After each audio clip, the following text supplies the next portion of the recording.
Hello guys, मैं हूं राजीव और वीकली अपडेट का और एक नया वीडियो में आप सबका स्वागत है। दोस्तों, लास्ट वीक वीकली अपडेट में मैं बात किया था निफ्टी स्मॉल कैप का इंडेक्स में एक बड़ा ब्रेकआउट का, और आपने देखा होगा इस हफ्ता क्या शानदार रैली दिखा है निफ्टी स्मॉल कैप का इंडेक्स। करीबन 4.5 से 5% का रैली दिखा है निफ्टी स्मॉल कैप इंडेक्स, और स्टॉक तो 25-30% बढ़ गया है। तो आगे आने वाले हफ्ते में क्या दिख सकता है, कौन सा सेक्टर में आने वाले हफ्ते में बड़ा प्रदर्शन दिखा सकता है, उसके बारे में तो चर्चा करूंगा। उसके साथ साथ चर्चा होगा हमारा G20 का। देखो, G20 का समिट चल रहा है दिल्ली में, और आज पहला दिन था और उसमें एक बहुत बड़ा अनाउंसमेंट हुआ था जो है India middle east Europe economic corridor, और इसके चलते हुए एक बड़ा इन्वेस्टमेंट ग्लोबल इंफ्रास्ट्रक्चर में आने वाला है। जो क्या है, इंडिया बहुत ज़्यादा इन्वेस्ट करने वाला है। इंडिया और सऊदी अरब ने मिलकर इन्वेस्ट करने वाला है इंफ्रा प्रोजेक्ट में। और आपने देखा होगा लास्ट हफ्ते में मैंने जो वीडियो बनाया था, मैंने एक कंपनी को रखा था, वो था L&T, और एक बड़ा न्यूज भी लास्ट हफ्ता आ ही गया, वो था 24,000 करोड़ का एक बिग डील जो है L&T को मिला था सऊदी अरब की तरफ से। तो आगे आने वाले टाइम में भी ऐसा भी बहुत सारा डील का उम्मीद हम कर रहा है इंफ्रास्ट्रक्चर रिलेटेड कंपनी का, जो है मिडिल ईस्ट का और यूरोप का इकोनॉमिक ग्रोथ के लिए। तो आप क्या ये सब सुन के बहुत ज़्यादा बुलिश हो गया है? अगर आप बहुत ज़्यादा बुलिश हो गया है तो आपको थोड़ा सा वार्निंग देना है। देखो, ये जस्ट वार्निंग है, और क्यों मैं वार्निंग दे रहा हूँ वो मैं चार्ट पे देखूंगा। चार्ट पे कहाँ पे मेरे को थोड़ा टेंशन वाली बात दिख रहा है अभी भी, इसके बारे में चर्चा कर वीडियो को स्टार्ट करता हूँ मैं।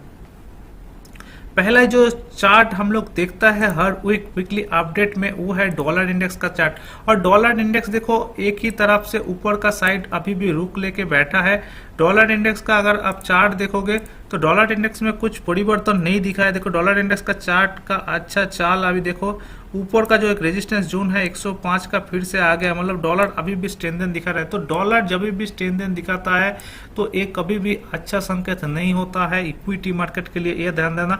तो डॉलर इंडेक्स जब तक ये रेजिस्टेंस लेके नीचे की तरफ नहीं आता है, तब तक हम सुस्त होके मार्केट में इन्वेस्टमेंट कर नहीं सकता है, ठीक है। और मैं मेरा एक्सपीरियंस से बता रहा हूँ कि चार्ट बहुत कुछ बोल जाता है एक टाइम में, ठीक है। तो ये ध्यान देना है आपको आने वाले हफ्ते के लिए भी डॉलर इंडेक्स क्या कहाँ पे स्थिति हो रहा है, क्योंकि डॉलर जब भी तेजी होगा तो इंडियन रुपी कमजोर हो जाएगा, और कमजोर होगा तो फिर मार्केट से भी आउटफ्लो आना शुरू हो जाएगा। और एक चीज भी बता दूं मैं, मेरे को जो लग रहा है प्रिडिक्शन के हिसाब में, अगर करेक्शन आना है तो शायद ये इस हफ्ता और आने वाले हफ्ते का अंदर ही उसको निपटाना है, क्योंकि उसके बाद से फिर फेस्टिव सीजन चालू हो जाता है। और इंडिया मार्केट का नेचर जो है, कभी भी हमारा मार्केट अक्टूबर महीने नवंबर मार्केट में कभी भी डाउन नहीं रहा है, ऑलवेज अच्छा परफॉर्मेंस किया है। तो यही उम्मीद लगाता हूँ अगर करेक्शन आना है, छोटा मोटा भी करेक्शन आना है, तो इस हफ्ता नहीं तो नेक्स्ट हफ्ता आ जाएगा, ये लग रहा है मेरे को चार्ट देख के। तो चलो चला जाता हूँ मैं ग्लोबल मार्केट में, और पहले चला जाता हूँ नेस्डैक का चार्ट में। अभी देखो नेस्डैक का चार्ट में मैंने ये जो लकीर है पहले से खींच के रखा था। तो ये एक सपोर्ट जोन है, ऊपर में रेजिस्टेंस जोन है 15,000, और इसके बीच में नेस्डैक अभी भी ट्रेड कर रहा है, ठीक है।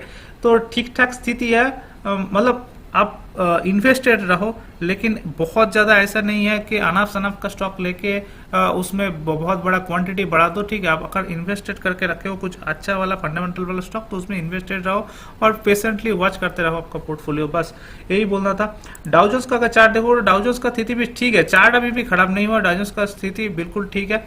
तो हमारा आ जाता हूँ पहले इंडिया मार्केट में, इंडिया विक्स का ऊपर। देखो, इंडिया विक्स फिर से डाउनग्रेड हो गया है, और लास्ट हफ्ता थोड़ा इंडिया विक्स ऊपर की तरफ चला था, लेकिन फिर कर रहा है, ठीक है। तो ये जो जोन है ना, ये जोन कभी भी अच्छा जोन नहीं मानता हूं मैं, ठीक है। इतना सुस्त हो जाना विक्स का, इसका मतलब आने वाले टाइम में कुछ ना कुछ न्यूज आएगा, ऐसा लग रहा है, ठीक है। ये भी हमें प्रेडिक्शन करके चल रहा हूँ, ऐसा हो भी सकता है कि नहीं आए, लेकिन हमेशा ऐसा होता है ये, क्योंकि चार्ट क्या होता है, वो पास्ट को रिप्रेजेंट करता है। तो पास्ट में जैसा जैसा हुआ है वो फ्यूचर में भी हो सकता है, मतलब प्राइस में जो इम्पैक्ट फ्यूचर में हो सकता है पास्ट में हुआ है, यही बताता है चार्ट। तो चार्ट के रिस्पेक्ट में मैं बोल सकता हूँ कुछ कलेक्शन अभी भी बाकी है, शायद निपटाएगा। अगर उसको निपटाना है, ये बात मेरा ध्यान से सुनना, अगर उसको निपटाना है कुछ करेक्शन, तो ये इसी हफ्ता नहीं तो नेक्स्ट हफ्ता, जो आने वाले 10-12 दिन के अंदर, 15 दिन के अंदर निपटा लेगा। अगर निपटाना है तो इसको नीचे की तरफ, अगर नहीं निपटाना है तो ये तो फिर दिसंबर जनवरी महीने में निपटाएगा, ठीक है। ये ऐसा लग रहा है मेरे को। तो चलो अब चला जाता हूं मैंने निफ्टी का चार्ट में, निफ्टी क्या कर रहा है देख लेता हूं। देखो निफ्टी में लास्ट वीक में बताया था यहाँ पे एक सपोर्ट लिया था जो है 19,216 और यहाँ पे सपोर्ट लेने के बाद फिर निफ्टी ऊपर का तरफ चलना शुरू हो गया। अभी ऑल टाइम हाई का आसपास निफ्टी ट्रेड कर रहा है। देखना है आने वाले हफ्ते में ये ऑल टाइम हाई को ब्रेक करके फिर 20,000 का ऊपर निफ्टी नया हाई लगाता है क्या नहीं, तो ये आने वाले टाइम में बताएगा। ठीक है, तो मेरा वही बात है, ध्यान देना। तो आपका जो स्टॉक आपका पोर्टफोलियो में है उसको वॉच करते रहना। ऐसा नहीं कि निफ्टी में करेक्शन बड़ा आ गया तो आपका स्टॉक में भी बहुत बड़ा करेक्शन नहीं हो सकता है। आपका ऐसा भी हो सकता है कि बहुत पीटा होने के बाद स्टॉक अभी चलना शुरू हुआ। जैसे अगर आप आईटी का स्टॉक लेके बैठे हो, और मैंने लास्ट वीक में भी बताया था कि आईटी का मेरे को लग रहा था करेक्शन खत्म हो गया और आईटी में ब्रेकआउट आ गया है। लास्ट हफ्ता में आईटी में एक अच्छा खासा ब्रेकआउट आया है और आप देखोगे तो ये देखो एक अच्छा खासा चार्ट पैटर्न का ब्रेकआउट आया है और आईटी का ब्रेकआउट क्लियर कट दिख रहा है। तो आने वाले जो रेजिस्टेंस है आईटी स्टॉक के लिए वो है 36,000 37,000 का रेंज, जो यहाँ से 4,000 पॉइंट ऑफ है। तो इसका मतलब है आने वाले कुछ हफ्ते के लिए हमारा जो फोकस रहेगा आईटी सेक्टर में, जो अगर आप स्विंग ट्रेडिंग करते हो, अगर ऑप्शन में भी ट्रेडिंग करते हो, तो आईटी रिलेटेड कंपनी को आप फोकस में रखो। उसमें बहुत बड़ा रैली देखने वाला है आने वाले कुछ हफ्ते और महीने के लिए। तो ये फोकस रहेगा हमारा आईटी का स्टॉक नेक्स्ट कुछ हफ्ते के लिए। और दूसरा जो फोकस में रहने वाला है ऑब्वियसली इंफ्रास्ट्रक्चर कंपनी, जैसे वो मैंने एल&टी तो बोला, और भी बहुत सारा इंफ्रास्ट्रक्चर कंपनी। देखो इंफ्रास्ट्रक्चर कंपनी में भी एक सेम ही तरह का पैटर्न बना है लेकिन निफ्टी का तरह, लेकिन इसको क्या हाई को पार कर दिया। हाई को पार करके एक बड़ा जो कैंडल दिख रहा है, आप एक बड़ा स्ट्रेंथ कैंडल आप दिख रहा है। और ये क्या है, ये चार्ट में देखो ये हायर हाई बन रहा है। तो मेरे को लग रहा है इंफ्रास्ट्रक्चर रिलेटेड जो कंपनी है उसमें आने वाले कुछ महीने में और भी तेजी दिख रहा है। तो चलो चला जाता हूं मैं, कंसर्न कहां पे आ सकता है निफ्टी मिड कैप स्टॉक में। जैसे मैं लास्ट वीक में भी बताया था, निफ्टी मिड कैप देखो बहुत बड़ा रैली चल चुका है और मेरे को लग रहा है एक करेक्शन इसका स्वास्थ्य के लिए बहुत ज्यादा जरूरी है। ठीक है, और ये जितना बड़ा है, मतलब 32,000 से लेकर 41,000 करीबन इसने 10,000 पॉइंट का रैली ले चुका है। तो 10,000 पॉइंट का रैली आप समझ रहे हो, मतलब स्टॉक तो कोई गुना हो गया, मल्टीबैगर रिटर्न दे चुका है।